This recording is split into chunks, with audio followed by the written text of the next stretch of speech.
Hello everyone, and welcome back to another Mirror Dungeon solo video. In today's installment, we have a fairly simple solo in the form of Blade Lineage Don Quixote. Now obviously every Blade Lineage identity is vastly inferior when they do not have their mentor guiding them. However, Blade Lineage Don is not one that actually needs him. With decent rolls and being a Poise identity, she is an all-around good identity on her own. Having access to an evade boosts her even further into a very solid solo unit. Her utility, however, is mostly useless. With it only giving allies more poise, when none of them are present, she becomes nothing more than a very simple DPS unit. Support passives for this run are very standard, with all the usual suspects. Think Otis for the occasional extra clash power, Blade Lineage Faust for defense down on crit, Blade Lineage Esong for extra poise count, and Captain Ishmael for the same reason are the only ones that are really different.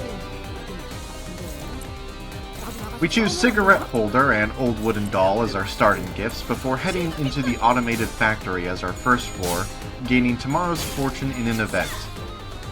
The robots, like usual, are a non-issue. Having access to an evade makes all focus encounters negligible.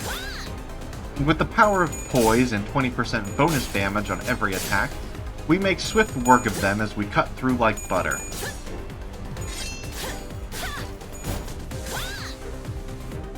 After that battle of attrition, we pick up Blue Zippo Lighter as our reward, enabling access to every one of our egos, and our rewarded Emerald Elytra as a bonus. Having an itch to fight Cromer, I am tempted by the Unconfronting, but decide against that poor life decision and choose Hell's Chicken as the second floor instead. Don't worry though, we'll return back to her later. We take Lithograph at the shop, and 2 fights later we get one of this floor's unique gifts, Tango Marinade. We make it to Papa Bongi and do the typical evade strategy of dodging everything. The Bongis are weak to slash damage, which makes it relatively simple to take each one of them out with very little effort, letting us focus solely on Papa.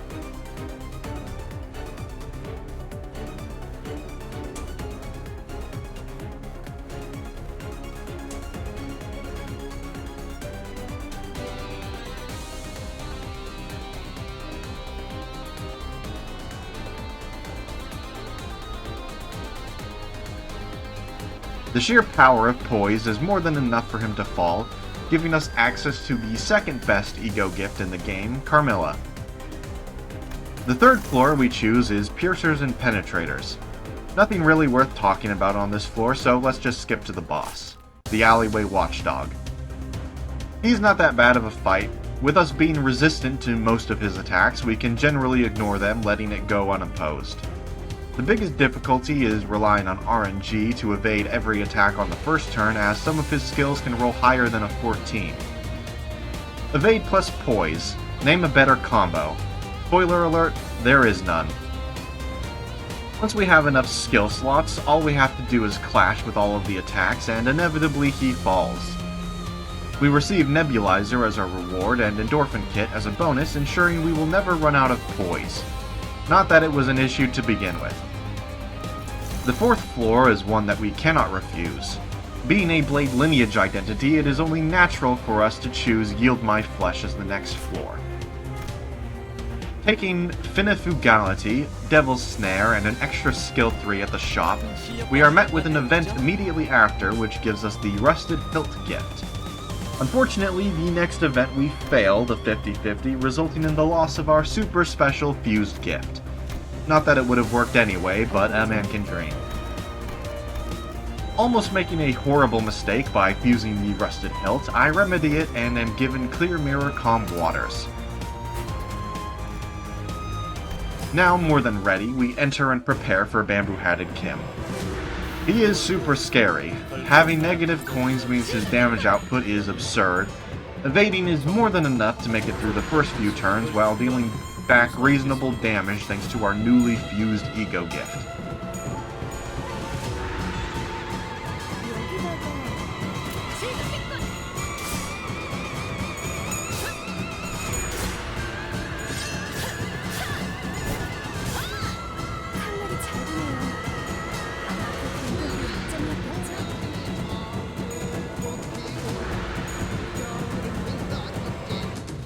다시 이런 고모부시를 즐겁겠군!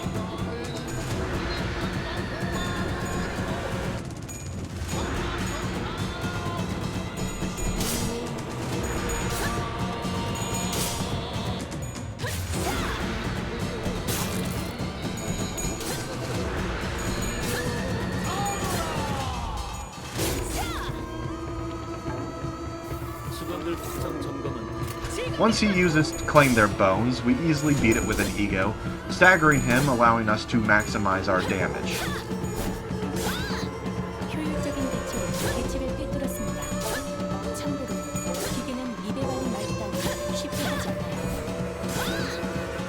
올바른 방법으로 대체에게 일격을 가했습니다. 이것이 바로 정보의 그에게 보이는 이 전기 불꽃 무슨 색을 띠고 있는가? 대체에서 즐겁겠군!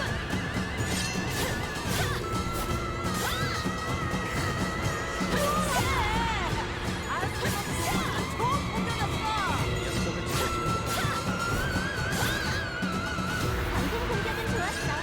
이대로만 계속해보면 좋을 텐데. Once he recovers, he poses an even greater threat now that he actually has counters active. But we can easily ignore them as his health is so low, a single skill 3 is more than enough to finish him off.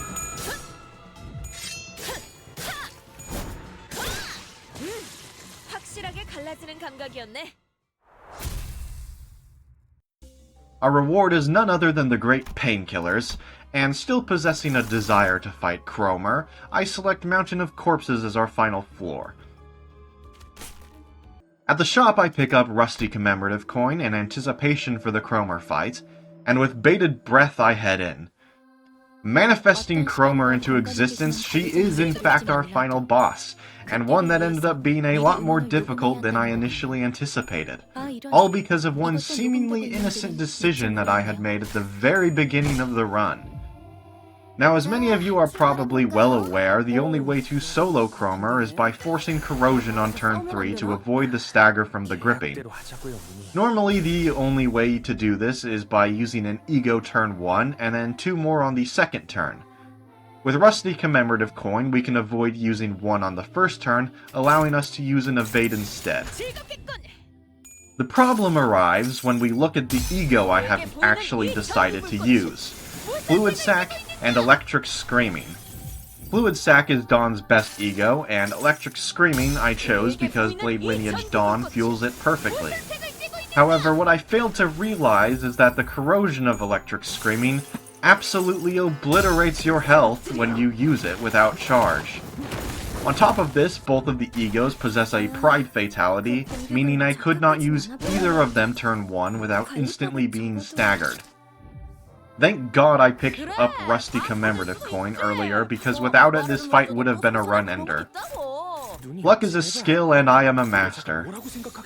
The only way that it was possible to win this fight is by evading turn 1 and using both the non-corroded Electric Screaming and the corroded Fluid Sac, with both of them targeting the evade, as to not gain any sanity for winning clashes. I had to make sure to use Fluid Sac last to corrode into it, as I am unsure if the self-damage of Electric Screaming is able to kill you. And I'm also unwilling to find out.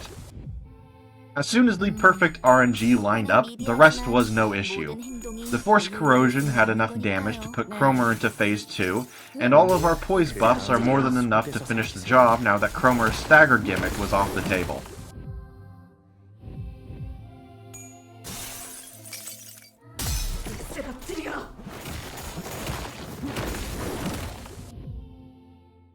올바른 방법으로 개체에게 일격을 가했군.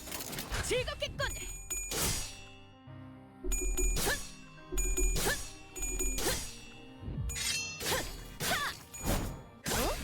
아하, 비껴 베어버렸군. 시원하네. 아, 술 먹은 독고주는 좋은 공격이었어. 약점을 잘 찌른 것 같네요. 아하, 개체 부위가 비껴 파괴되었습니다. 베어버렸군. 즐겁겠군. 자, 야, 아하, 오른쪽 부위가 완전히 개선되었네요. 시원하게 박차가 나는구만. 칼날이 잘 드네요. 개체의 즐겁겠군.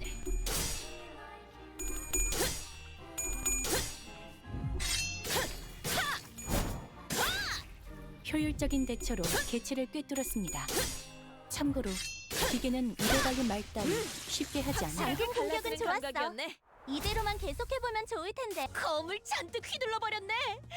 이 정도로 상쾌하고 개운한 기분이면 그 고리타분한 이야기도 웃으며 들을 수 있겠지. And that's how I soloed Mirror Dungeon 4 hard with only Blade Lineage Don Quixote. A fairly easy run, though some less than stellar decisions at the end nearly cost me everything. In fact, a very similar thing happened in a different run, which will be in the next video using this mysterious character. Like and subscribe to not miss it. Goodbye!